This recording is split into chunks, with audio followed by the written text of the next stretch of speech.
우리가 여러분들과 함께 찬양하길 원하고 예배하길 원합니다. 우리 나의 소망 되신 주를 바라봅니다. 가사처럼 간절하게 주님을 바라보면서 이 시간 함께 찬양하시겠습니다.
하나님 아버지, 이 시간 우리들 마음 가운데 주님을 바라보게 하시고 정말 주님을 향한 그 마음으로 우리가 나아가길 원합니다.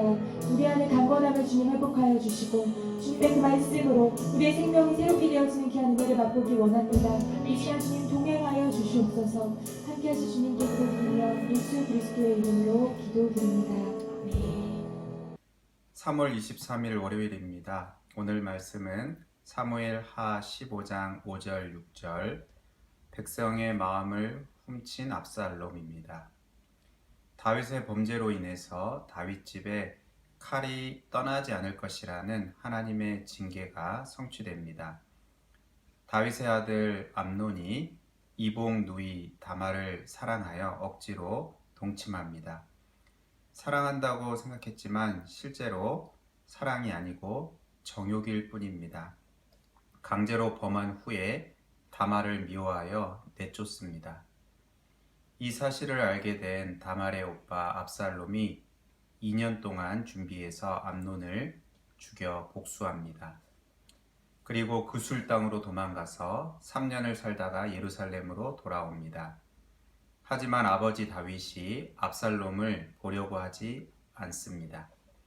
2년 만에 두 사람이 만나지만 다윗이 압살롬의 죄에 대한 책망도 없고 압살롬이 죄에 대한 회개도 없습니다. 형식적인 화해 이후에 압살롬은 4년 동안 치밀하게 백성들의 마음을 도적질하면서 아버지 다윗에 대한 반역을 준비합니다. 결국 압살롬의 반역은 잠시 성공하지만 그 결과로 자신도 망하고 공동체도 큰 고통을 당합니다. 압살롬은 자신의 행동이 정당하다고 생각했을 것입니다. 이복형 암논은 간음죄 7계명을 범했으니까 죽는 것이 정의롭다고 생각했을지도 모릅니다. 아버지 다윗이 암논의 죄에 대해서 아무런 조치를 취하지 않았고 예루살렘으로 돌아온 자신을 보려고 하지 않았으므로 반역을 할 수밖에 없었다고 변명할지도 모릅니다. 하지만 압살롬 자신은 암논을 죽였으므로 살인죄 6계명을 범하고 부모에게 불순종하였으므로 5계명도 범하고 백성들의 마음을 거짓으로 도둑질하였으므로 8계명과 9계명도 범하고 반역하여 왕권을 탐하였으므로 10계명도 범한 것입니다. 또 다윗을 왕으로 세우신 하나님께도 죄를 범한 것입니다. 자신은 정의롭다고 생각했을지 모르지만 더 큰 죄를 자기가 범한 것입니다. 오늘 말씀을 정리합니다. 정리 1. 암논은 다말을 사랑한다고 생각했지만 실제로 정욕일 뿐입니다. 정리 2. 압살롬은 살인도 반역도 정당하게 생각했지만 실제로 더 큰 죄를 범한 것입니다. 한마디 기도로 마칩니다. 사람들의 마음 도적질로 하나님께서 세운 질서를 파괴하지 않게 하소서. 예수님 이름으로 기도합니다. 아멘.